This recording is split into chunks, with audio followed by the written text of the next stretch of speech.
folks. Alright folks. Well, you know, this failed Kuxa here.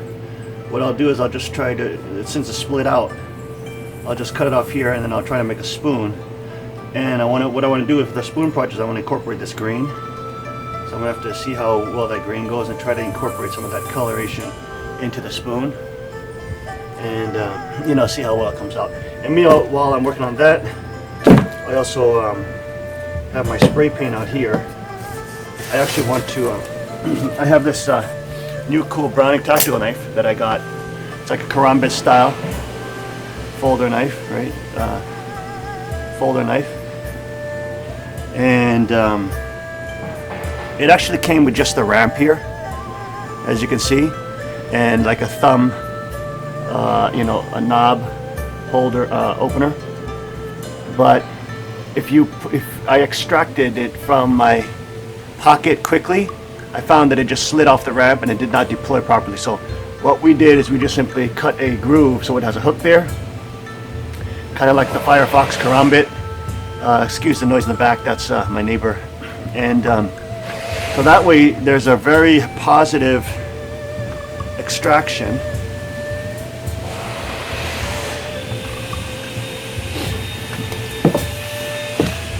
As you can see.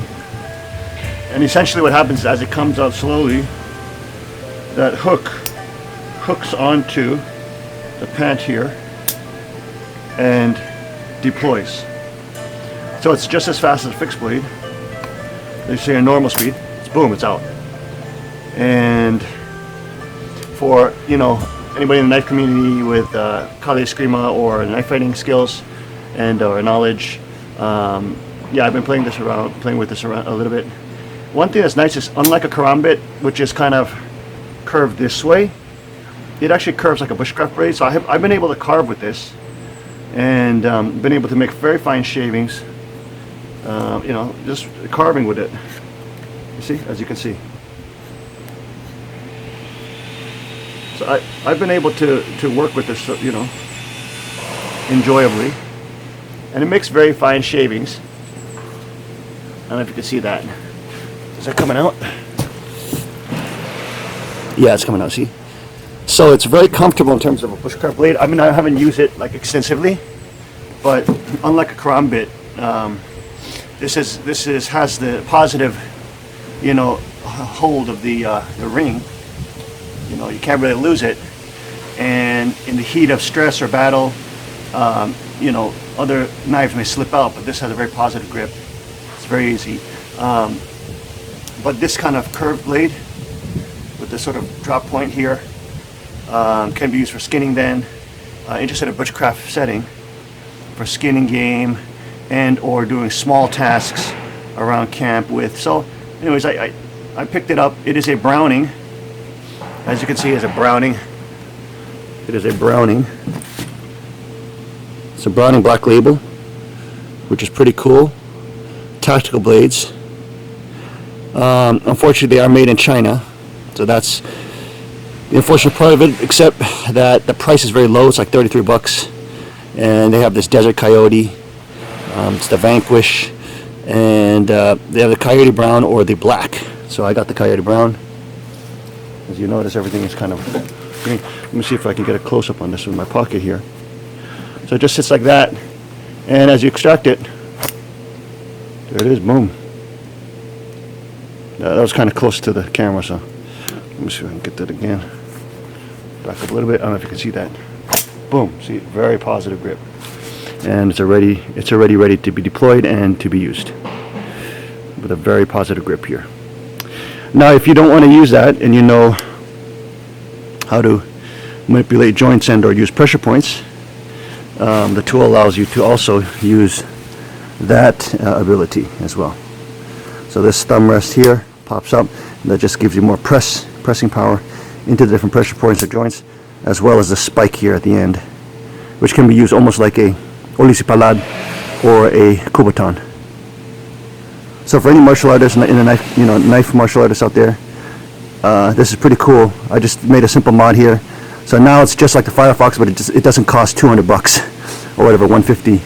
It's just 33 bucks. Just make that tiny mod, and boom, you got a very reliable, deployable, very fast karambit style, karambit style blade. But it does do some bushcraft tasks too. Obviously, I wouldn't be done with this, but fine carving stuff and things like that, no problem at all, as you saw with the curls on that green one. So, anyways, I'm gonna probably spray paint the outside here and the tip here, so it's a little more concealable here. And here, as you guys have seen, and on the other side, I have my fin wolf here, and this is a pretty cool blade. It is a bushcraft blade with a Scandi grind made by Cold Steel. Super awesome triad lock. I did have a problem with the first one that I had. It was starting to chip and nick, and it was they just produced it incorrectly, so I sent it back and they sent me a new one, and this steel has held up very good. I have baton with this knife. I have these triad locks on the other knives that I have from Cold Steel. I have beat them like literally like fixed blade knives, and they have held up like ridiculous. I mean, through oak, through things like that, just like as a fixed blade. So batoning with it, it's just, this triad lock system that Cold Steel is just unbelievable. I'm probably going to remodify this and take this pin out and then put a hook groove on there too, so that it actually becomes a fast deploying folder. So I can essentially do the same thing, just grab it from the pocket and it will pull out, hook onto the pocket here and deploy this way. Boom. Obviously, as you guys all know, if you have spider coats and stuff like that with a big hole for the finger groove, you can just put a zip tie in there, and then that zip tie will snag on your pants and it will deploy fast. But this fin wolf has a very small pin here, so what I'll do is I'll probably remove that and cut in a groove, so then I'm able to deploy this knife quickly, which will also be more convenient to use as a bushcraft tool. Just like you have a fixed blade out and you just pull it out and put it back in, it would be basically a folding fixed blade that would be concealable and legal in most states, bar the communist New York and New Jersey states and the other, like California and those states. But yeah, so I'll be painting this one up too. I want to get rid of this silvery matte finish. I always wear dark brown pants and or something similar, so I want this to kind of blend in a little more, so I'm just going to change it into coyote brown and a little dark brown. These two knives.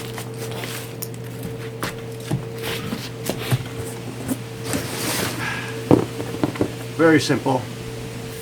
There's a wind coming in from this direction, so what I'll do is I'll sit on this direction. If you can see that, let me bring you guys on. Little under. Maybe I'll just turn this one. I'll just do a brown stripe real fast because it's already coyote brown. So we'll just work with this one first. Let's get a little bit of brown on there. Dark brown. Do a little test shot. There we go. Okay. Just get that coloration to disappear just a little bit.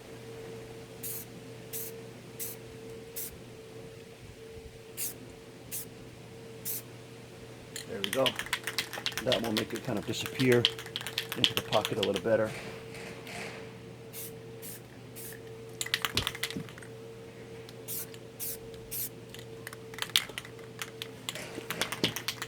That's kind of cool.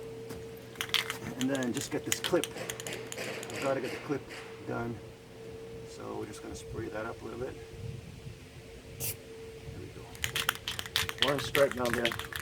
Keeps a little of that coyote so I can't become camel, and I'm good with that. Just keep that in there, and then let's hit this up a little bit. Hit this. I have no problem with coloring it up, making it a brown knife. I have no problem with that whatsoever. I'm just gonna hit that up like that. Just completely make it brown.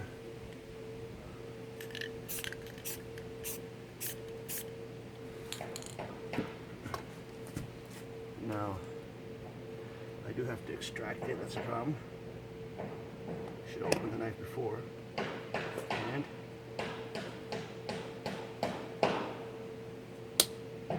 okay, that's not a big deal. Not a big deal at all. I'll move this guy away. Okay, and let's get this bad boy.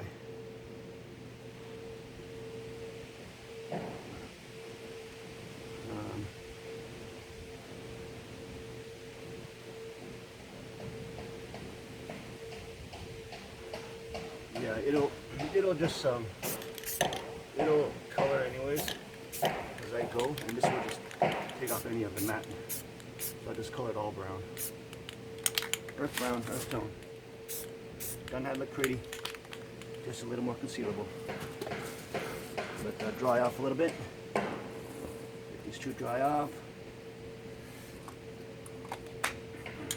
Look a little more concealable. All right. I know I'm going to get lots of comments on that, but you know, I just need it. I want it more concealable.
Alright, now I got a matte brown with a little bit of accents of camo there. The coyote brown. And this came out pretty cool. And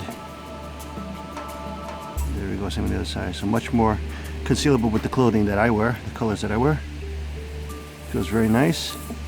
I like it much better than that blue-gray. So, not bad, not bad.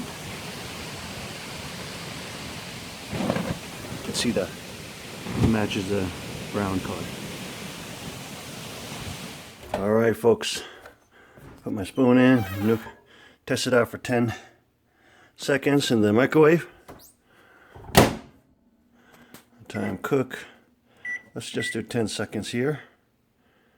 10 seconds here. And start.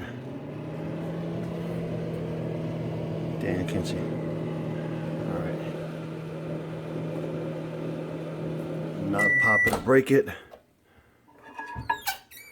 Alright. Definitely feel the heat. Don't see any steam coming off of that. Okay, but I can definitely feel the heat. I'm starting to push that out. Let's up it to another. Let's give it another 10 seconds. I did 30 seconds last time, but I cracked something. What did I do the 30 second on? I just like take it easy. Oh, I did the 30 seconds on my small cook saw, and it cracked it just a little bit. So, ooh, I heard something. Hope that. Ooh, okay, that's steaming. That's definitely steaming. Ooh, shoot, shoot, shoot, shoot. Hope that's not a crack I can't deal with. Ooh. Oh man, that's cracking a lot. Cracking a lot. That 10 seconds really is eating it up.